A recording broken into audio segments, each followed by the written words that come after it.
Hello students, मैं आप लोगों को इस वीडियो में बी सेट के प्रश्नों का उत्तर बताने वाला हूं। तो चलो आप लोग मिला लेना इसके प्रश्नों के उत्तर को।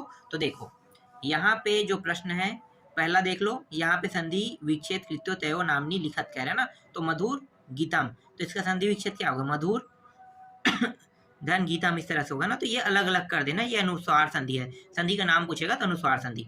मनोरथा, मना धन रथा होगा और ये विसर्ग संधि है। ठीक है, इसके बाद देखो, ये पठ लगा के तुमुन के साथ क्या करना है? तुमुन जो है ये क्या है? प्रत्यय है। तो प्रत्यय है तो पठ धन तुमुन, तो क्या हो गया? पठितुम हो जाएगा। फिर इसी तरह से यहाँ पे डीप जो है प्रत्यय है, या फिर इसे हम ई प्रत्यय कहते हैं। ठीक है, तो क्या होगा? बड़ी ई के मात्रा लग जाएगा तो क्विदिसी हो जाएगा। इस तरह से लिखना है आपको। इसके बाद 102 को अगर कहेगा द्वाय धिकम सतम बोलते हैं, इस प्रकार से जिन्होंने लिखा उनका आंसर सही रहेगा। और 145 को पंच चतवारी सद धिकम सतम कहा जाता है। ये तो बना होगा, सरल सरल प्रश्न आया था। ठीक है, इसके बाद अगला है चौथा प्रश्न को देखो। अब चौथा प्रश्न में क्या बताना है भाई? यहाँ पे वाच्य परिवर्तन करना है ना, मतलब ये जो यथा निर्देश वाच्य परिवर्तन देख लो। तो यहाँ पे क्या हुआ है? ये पूरा परिवर्तन होके यस्वा धावंती बन गया है, और अहम सूर्या पश्यामी क्या हो गया? मया सूर्य दृश्यते बन गया है। ठीक है, इसके बाद देखो समास विग्रह। ये श्वेतांबरम का जो समास विग्रह करेंगे तो ये बहुब्री समास है। श्वेतम अम्बरम यस्या सा लिखना है। दानवीरा का जब समास विग्रह करेंगे तो ये तत्पुरुष समास है। ठीक है, पंचम तत्पुरुष समास इस तरह से सिर्फ तत्पुरुष लिखना है, पंचम उंचम नहीं लिखना है। ठीक है, जब करोगे इसका समास विग्रह क्या होगा? दाने वीरा हो जाएगा। ठीक है, दाने अलग लिखना है, वीरा अलग लिखना है। इसी तरह से यथा कामम, इसका जो समास विग्रह होगा वो होगा कामम अन त्रिक्रम्य हो जाएगा, और ये अवयवी भाव समास है। ठीक है, इसके बाद ये अवयव पद है। मुझे नहीं पता अवयव पद कैसे निकालते हैं, और इसके बारे में कोई जानकारी बुक में भी दिया नहीं है, तो ये प्रश्न मुझे नहीं पता है। ठीक है, ये आप लोग खुद देख लेना। ठीक, आगे बढ़ते हैं। इसके बाद देखो यहाँ पे क्या है? ये संशोधयत, मतलब ये जो अशुद्ध वाक्य इसको शुद्ध करना है। तो यहाँ पे जो पुत्रीम लिखा हुआ है ना, ये गलत है। इसके जगह हम क्या लिखना है? पुत्रयाम लिखना है। जिन्होंने भी पुत्रयाम लिखा होगा उनका आंसर सही रहेगा। ठीक है, इसमें ये पूरा सही है ना वाक्य, सिर्फ ये बस गलत है। पादस्य गलत है, इसके जगह में हो जाएगा पादभ्या हो जाएगा। ठीक है, इसके बाद है ये जो संक्रम लिखा है ना, ये गलत है। बाकी नमा सही है, तो इसके जगह में संक्राय हो जाएगा। ठीक है, संक्राय बस लेना है। इसके बाद एक एक नंबर के प्रश्नों को उत्तर देख लेते हैं। एक एक नंबर के प्रश्न में देखो, यहाँ पे पहला जो प्रश्न है वो क्या है? लोष्ठम दिया हुआ है, गलितम जातवाम।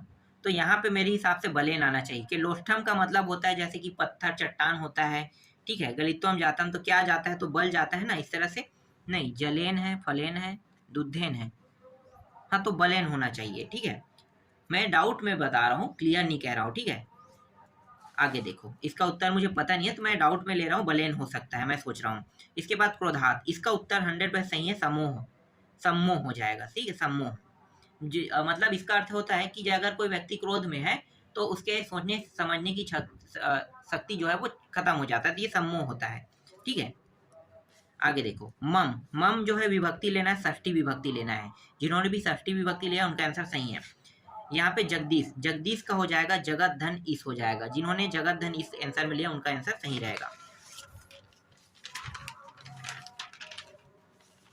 इसके बाद यहाँ पे देखो, उत्पत्ति में क्या है? उपसर्ग है। आगे में लगने वाले को हम क्या करते हैं? उपसर्ग कहते हैं। तो इसमें ज्यादा सोचने की जरूरत नहीं है, सीधा उत्तर ले देना है। ठीक है, आगे देखो, इसके बाद यहाँ पे जो प्रश्न है वो थोड़ा डिफिकल्ट था। इसे मैंने अपने मतलब ये प्रश्न जो है आपको कहीं पे भी नहीं मिलेगा इसके प्रश्नों का उत्तर, तो इसे हमने सोच समझ के तय करके बनाया है ना। तो मेरे हिसाब से ये क्लियर है या नहीं पता नहीं, लेकिन जिस हिसाब से मैं बनाया उस हिसाब से तो क्लियर लगता है मुझे। देखो यहाँ पे हमेशा ये त्वयम जो है ना तुम होता है, तो आगे में लगता है, तो मेरे हिसाब से त्वम जो है यहाँ पे आ जाएगा। इसके अलावा और कहीं पे खाली नहीं है, तो त्वम यहाँ पे आएगा पहला में। ठीक है, इसके बाद यहाँ पे देखो, भवते गुरु पाठनम, तो गुरु जो है वो क्या पाठ पढ़ा रहे हैं बच्चों को? तो ध्येय वाक्य का पाठ पढ़ा रहा है, इसलिए यहाँ पे ध्येय वाक्य लिया गया है। ठीक है, इसके बाद यस्य खालिसान सर्वत्र प्रशंति, तो श्रेय।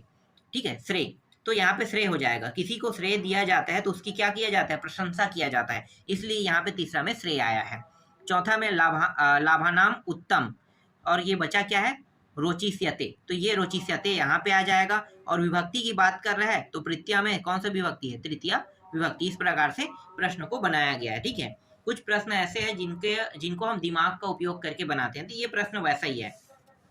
इसके बाद यहाँ पे देखो काल्पनिक जो है ये ठक है, इसमें क्या लगा है, प्रत्यय लगा है, तो काल्पनिक बन गया, ठीक है।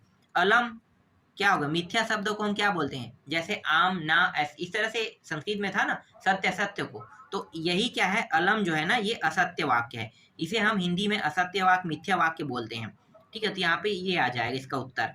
इसके बाद अवर्तते ये हो जाएगा, एक लट लकार है और ये एक वचन लट लकार में लेना है। फिर विक्षान लिया ना, एतान विक्षान, तो अरोपित वंत हो जाएगा, ठीक है। मतलब वृक्षान मतलब जब बड़ा होता है तो क्या होता है, बहुत सारे वृक्ष बनते हैं, आरोपित वन हो जाते हैं, तो इस तरह से वन बन जाएगा।